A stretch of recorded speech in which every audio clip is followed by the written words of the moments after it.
Hello, how are you students, कैसे हो? चलो आज करते हैं नेक्स्ट टॉपिक में लास्ट टाइम हमने ऑक्सीडेशन देखा। आज हम देख रहे हैं ऑक्सीडेशन रिएक्शन सारी कंप्लीट हो गई है हमारी। तो अब नाउ आ रही है हमारी सेकंड नंबर की रिएक्शन जो इलेक्ट्रोफिलिक रिएक्शन में चल रही है, वो है कॉल्बे रिएक्शन। इम्पोर्टेंट स्टूडेंट सिर्फ नाम से ही पूछते हैं और कभी कभी ये रिएक्शन है ना, उनको कंप्लीट करने के लिए भी कॉल्बेज रिएक्शन कंप्लीट करने के लिए भी पूछते कि इस रिएक्शन को कंप्लीट करो, या तो ये पूछते हैं कि फिनॉल में से सैलिसिलिक एसिड कैसे बनाते हैं। तो उनके लिए भी ये रिएक्शन बहुत इंपॉर्टेंट, कभी नाम से पूछते कभी रिएक्शन पूछते कि ये रिएक्शन ये बनानी है, मतलब फिनॉल में से 2 हाइड्रोक्सी बेंजोइक एसिड बनाना है, तो वो रिएक्शन का नाम दो और साथ साथ में रिएक्शन दो। This is weak electrophilic reaction है ये। तो ये भी पूछ सकते हैं कि वीक इलेक्ट्रोफिलिक रिएक्शन कौन सी है स्टूडेंट, तो ये भी हो सकता है। तो दिस इज फिनॉल को हमें लेना है। फिनॉल उसमें से सोडियम हाइड्रोक्साइड के साथ जब रिएक्शन होती है तो सोडियम फिनॉक्साइड बनता है, sodium ON students, phenol.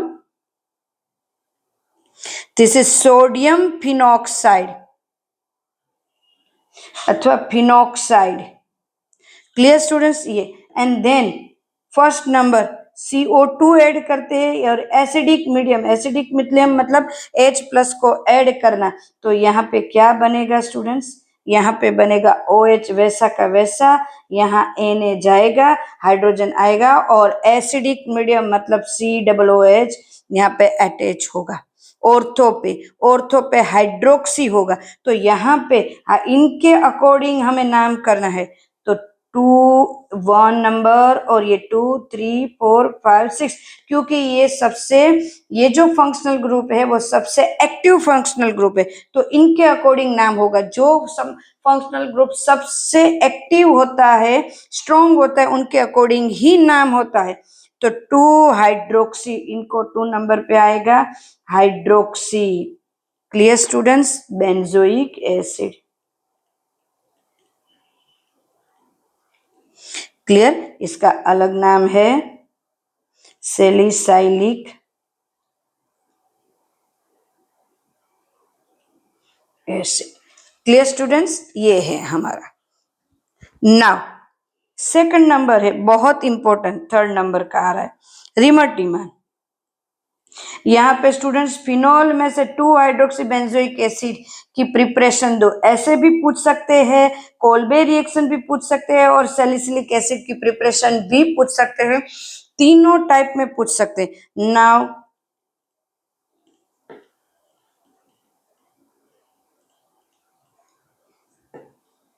रिमर्टिमान reaction students, ये क्लियर स्टूडेंट्स। तो रिमर्टिमान रिएक्शन में क्या लेंगे हम, फिनॉल में से ही तो बनाना है। तो phenol OH CHCl3 aqueous NaOH। Clear. Now intermediate बनेगा स्टूडेंट्स, इंटरमीडिएट। बट रिमर्टिमान ने दिया क्या, तो कि सैलिसाल्डिहाइड बनाया है, O-Na+, मतलब सोडियम का एक इंटरमीडिएट CHCl2। क्लियर स्टूडेंट्स, ये बनेगा। तो ऑर्थो पोजीशन पे CHCl2, this is intermediate, and then NaOH।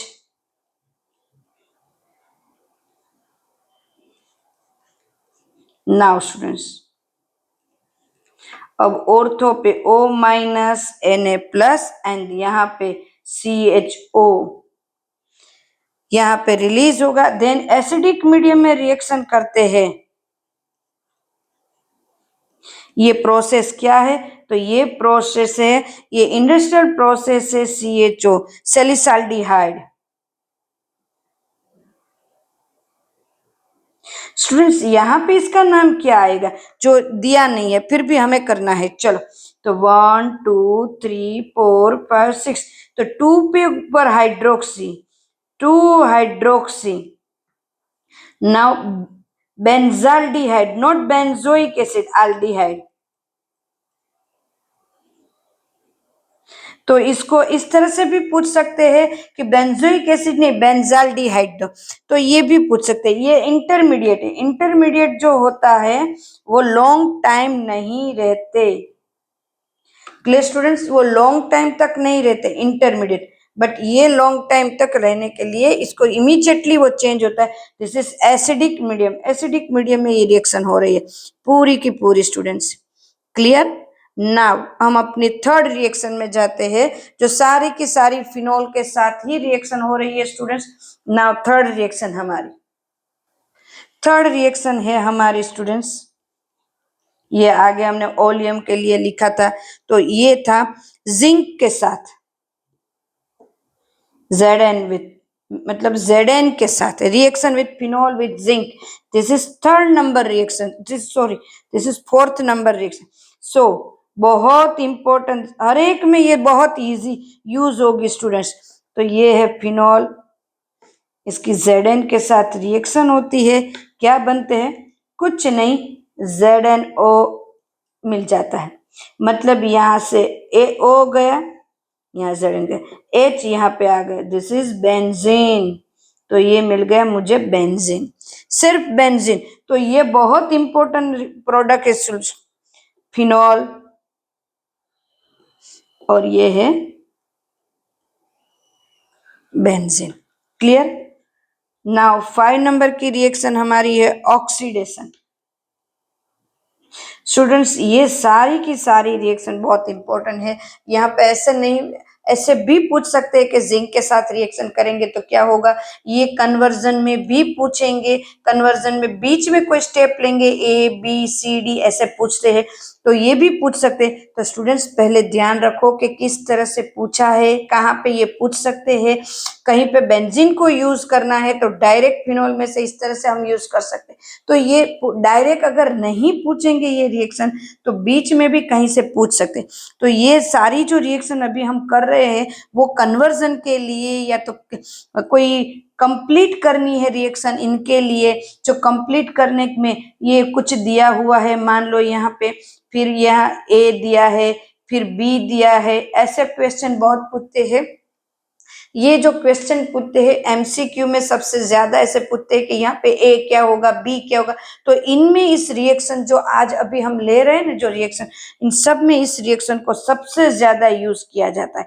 तो स्टूडेंट्स ये पहले ध्यान रखो कि किसको कहाँ पे यूज होता है। हमेशा जो भी कर रहे हो उसको किस तरह से यूज करेंगे वो भी हमें ये देखना है। ये क्लियर है। हमें रट्टा मार नहीं करना है, हमें समझ के इसको यूज करना है। बिकॉज ये ऑर्गेनिक है, उसको जितना डीपली जाओगे उतना अच्छा होगा, क्योंकि ऑर्गेनिक में सबसे मार्क्स कट होते हैं स्टूडेंट्स के, अगर हम उसको समझे नहीं। अगर हम समझ के कर रहे हैं तो सबसे ज्यादा मार्क लेने वाला यही पार्ट होगा, क्योंकि 33 मार्क्स का ऑर्गेनिक है हमारे सीबीएसई बोर्ड में। 70 मार्क्स का जो होता है हमारा पेपर, उसमें 33 मार्क्स का ऑर्गेनिक है स्टूडेंट। और अगर गुजरात बोर्ड की बात करें या तो बाकी के कोई बोर्ड की बात करें हम यहाँ पे, तो ये जो है वो 40 अप मार्क्स मतलब 45 के मार्क्स के अकॉर्डिंग है, अगर 100 मार्क्स का पेपर आता है थियरी का। तो दिस इज ऑक्सीडेशन, फिनोल का रिएक्शन ऑक्सीडेशन हो रहा है स्टूडेंट्स, फिनोल। तो यहाँ पे क्या होगा, बेंजोक्विनोन, देखो सोडियम डाइक्रोमेट के साथ रिएक्शन हो रहा है और एसिडिक मीडियम में। तो दिस इज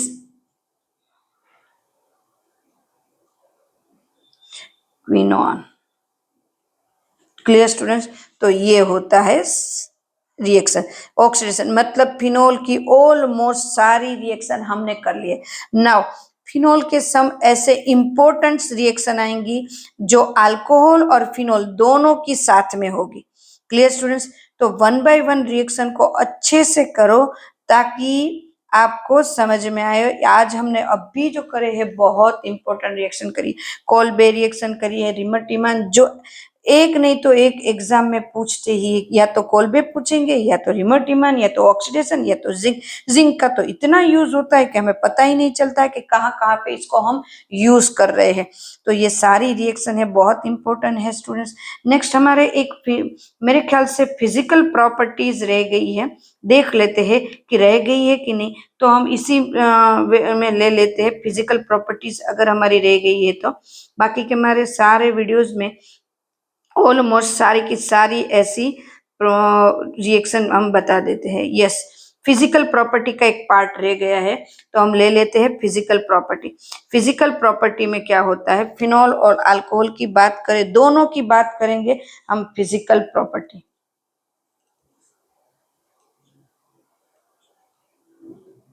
ना, फिजिकल प्रॉपर्टी की बात करें दोनों में, तो अब बॉइलिंग पॉइंट की बात करें तो अल्कोहल फिनॉल में दोनों में इंक्रीज होता है जब नंबर ऑफ कार्बन इंक्रीज होगा, नंबर ऑफ कार्बन इंक्रीज होगा। नंबर ऑफ कार्बन इंक्रीज होंगे तो उसके बॉइलिंग पॉइंट की इंक्रीज होगी, बिकॉज वांडरवाल्स फोर्स जो होता है वो भी यहाँ पे एक वर्क करता है, इसीलिए। Clear students. बट जो ब्रांच होगी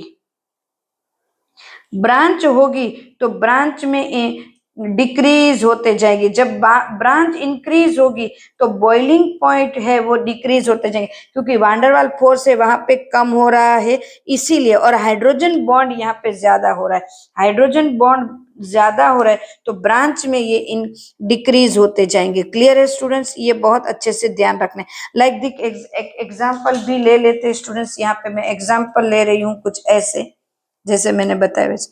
देखो ये है मेरे पास HOH वाला CH3CH2, ये है। नाउ अब ये हुआ CH3CH3, इथर भी मैंने ले लिया साथ साथ में। अब ये लिया टेक्स्ट बुक का ही एग्जांपल ले रहे हैं, CH3CH3 प्रोपेन। तो यहाँ किसकी हो रहा है, तो ये जो है यहाँ पे अल्कोहल का सबसे ज्यादा होगा, फिर इसका होगा, एंड देन फिर इसका होगा। Clear students.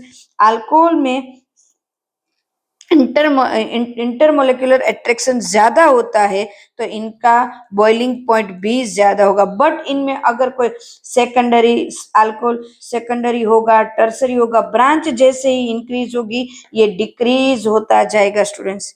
क्लियर है। सोल्यूबिलिटी की बात करें तो अल्कोहल एंड वाटर आर दोनों है, अल्कोहल एंड फिनॉल दोनों वाटर में सोल्यूबल होते, बट थोड़ा कम होता है, क्योंकि वहां पे हाइड्रोजन बॉन्ड है वो बनाते हैं। कौन सा बॉन्ड बनाते हैं, वाटर के साथ हाइड्रोजन बॉन्ड क्रिएट करते, तो सोल्यूबिलिटी होगी। बट जैसे ही मोलिक्यूल बढ़ते जाएंगे, मोलिक्यूल्स मतलब मीथेन में से इथेन, प्रोपेन, ब्यूटेन, या तो अल्काइल या एराइल की साइज भी इंक्रीज होती जाएगी। साइज और मोलिक्यूल इंक्रीज होते जाएंगे तो सोल्यूबिलिटी है वो डिक्रीज होती जाएंगी, सोल्यूबिलिटी कम होती जाएंगी। स्टूडेंट्स क्लियर आ रहा है मैं क्या बोल रही हूँ। तो सोल्यूबिलिटी है वो धीरे धीरे कम होती जाएंगी। और जो क्योंकि उसमें हाइड्रोजन बॉन्ड है, हर तरफ बन रहा है हाइड्रोजन बॉन्ड, बराबर सेवरल हाइड्रोजन बॉन्ड बन रहा है, तो प्रॉपर्टीज है प्रिपरेशन, तो वो थोड़ी थोड़ी जैसे बढ़ती जाएगी वैसे ये कम होते जाएंगे। तो ऐसे क्वेश्चन जो है प्राइमरी सेकेंडरी टर्सरी के एग्जाम्पल दे दिए और उनमें आपको 1 मार्क्स के क्वेश्चन में पूछेंगे स्टूडेंट्स कि किसका इंक्रीज हो रहा है किसका डिक्रीज हो रहा है। जैसे कि हमारा एक एग्जाम्पल है, एग्जाम्पल नंबर 7.3 है, तो उसी में वही बताया हुआ है कि इस एग्जाम्पल को एक बार आप अच्छे से करो। मैं भी यहाँ पे वो एग्जाम्पल आपको दूंगी और आपको पता चलेगा कि पेंटेन 1 ऑल, ब्यूटेन, फिर ब्यूटेन 2 ऑल, इथेन, प्रोपेन। तो इस एग्जाम्पल में बताया गया है कि बॉइलिंग पॉइंट को इंक्रीज ऑर्डर में लिखो। तो जो ब्रांच होगी स्टूडेंट्स, ब्रांच होगी तो ब्रांच का बॉइलिंग पॉइंट कम होगा, डिक्रीज होगा। ओके। और जैसे कार्बन इंक्रीज होगा, कार्बन इंक्रीज होगा, बॉइलिंग पॉइंट भी डिक्रीज होगा। क्लियर स्टूडेंट्स, ये बात हमें अच्छे से ध्यान में रखनी है। तो 7.3 को अच्छे से समझो फिर करो, मैंने उसका आंसर दे दिया है इसी में। कि ब्रांच इंक्रीज होगी, बॉइलिंग पॉइंट डिक्रीज होगा। तो बॉइलिंग पॉइंट किसका इंक्रीज में आगे आएगा? Like this methanol. क्यों मिथेनॉल का सबसे आगे आएगा? फिर इथेनॉल होगा, फिर प्रोपेन भी होगा, तो 1 ओल 2 ओल होगा, क्योंकि ब्रांच बन रही है। जैसे जैसे ब्रांच होगी डिक्रीज होता जाएगा, और कार्बन इंक्रीज होगे वैसे ही इंक्रीज डिक्रीज होता जाएगा। Clear students? ये बरोबर से ध्यान में रखो। Arrange the following set compound on the increasing boiling point. Clear students? ये ध्यान में रखना है हमें कि किसका इंक्रीज होगा, किसका डिक्रीज होगा। क्लियर? तो जिसका कार्बन कार्बन कार्बन इंक्रीज होंगे, मतलब मीथेन से इथेन कार्बन ज्यादा है तो उनका ज्यादा होगा, इंक्रीज होगा। बट ब्रांच होगी तो वो डिक्रीज होगा स्टूडेंट्स। ब्रांच होगी तो डिक्रीज, कार्बन ज्यादा तो इंक्रीज होता जाएगा। Clear students? ये याद रखना है नाउ स्टूडेंट्स। और अब नेक्स्ट टॉपिक के लिए फिर से मिलते हैं, तब तक टेक केयर, बाय।